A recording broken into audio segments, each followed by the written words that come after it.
Pumunta nga kami sa Love Planets Tokyo para ma-experience ang iba't ibang art installations doon. Maaga kaming pumunta sa venue para pumila pero mabilis lang kaming nakapasok dahil very efficient ang kanilang admission at per group ang pagpasok. Kapag nasa loob na, mayroon silang ipapanood na rules upang magabayan ang mga papasok sa mga rooms. Mayroon ding sari-sariling lockers para paglagyan ng sapatos at iba pang gamit. Bawal nga palang magsuot ng sapatos at magdala ng ibang kagamitan sa loob ng mga rooms. Meron ding silang changing room kung saan pwedeng magpalit ng shorts na provided nila. Recommended kasi na magsuot ng damit hanggang tuhod dahil may mga tubig sa ibang rooms. At ito nga, pagpasok papunta sa mga art rooms, napakadilim ng paligid at ang aming tanging gabay ay itong mga ilaw. Paakyat pa lang kami sa unang room ay mayroon ng parang falls kang madadaanan. Hindi naman ito madulas kaya't madali lang ding umakyat. Sa dulo pala nito ay may mga staff na magbibigay ng towels para punasan ang paa. Sa lahat ng rooms na mababasa ang paa, may provided silang towels pagkatapos. Itong unang room na tinatawag na soft black hole ay hindi gaanong kagandahan. Para lamang siyang malaking beanbag na pwedeng higaan kaya't hindi na kami nagtagal dito. Itong sumunod na room ay tinatawag na Infinite Crystal Universe.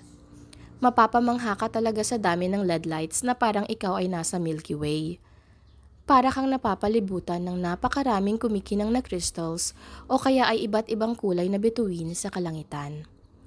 Nag-iiba-iba ang mga kulay at patterns ng mga ilaw, depende sa tugtog. Mayroong pink at mayroon ding blue.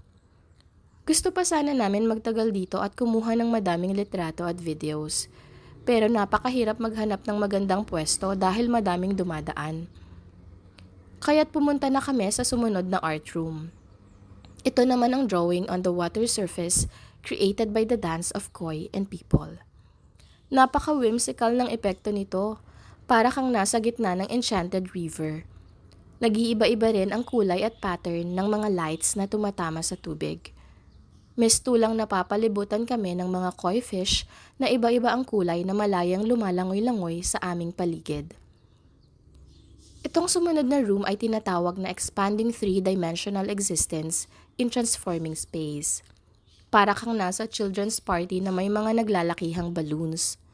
Maganda ding mag-video dito, pero dahil madami ding tao, nahirapan kaming maghanap ng pwesto na walang mahagip. Kaya itong mister ko ay naglaro na lang ng tagu-taguan.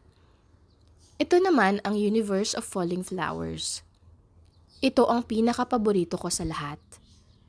Humiga kami para mas makita namin ng buo ang mga tila bang nahuhulog na mga bulaklak galing sa kalawakan.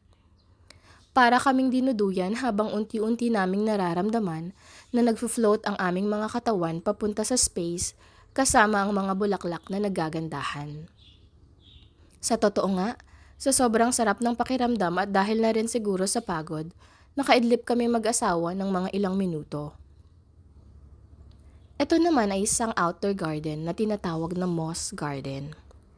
Nag-iiba-iba ang kulay ng mga ito, pero dahil umuulan noong nandito kami, hindi nagbago ang mga kulay kaya't mabilis lang din kaming dito at dinaan lamang ang garden.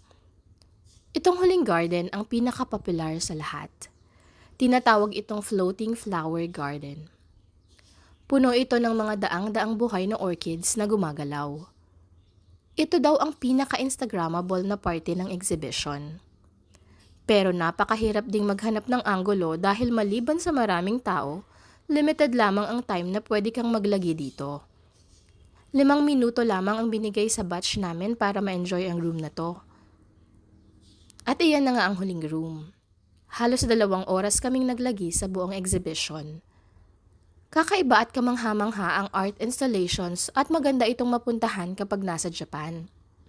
Yun nga lamang, mas mainam sana na mataon ang pagbisita na walang gaanong tao para mas ma-enjoy ang lugar.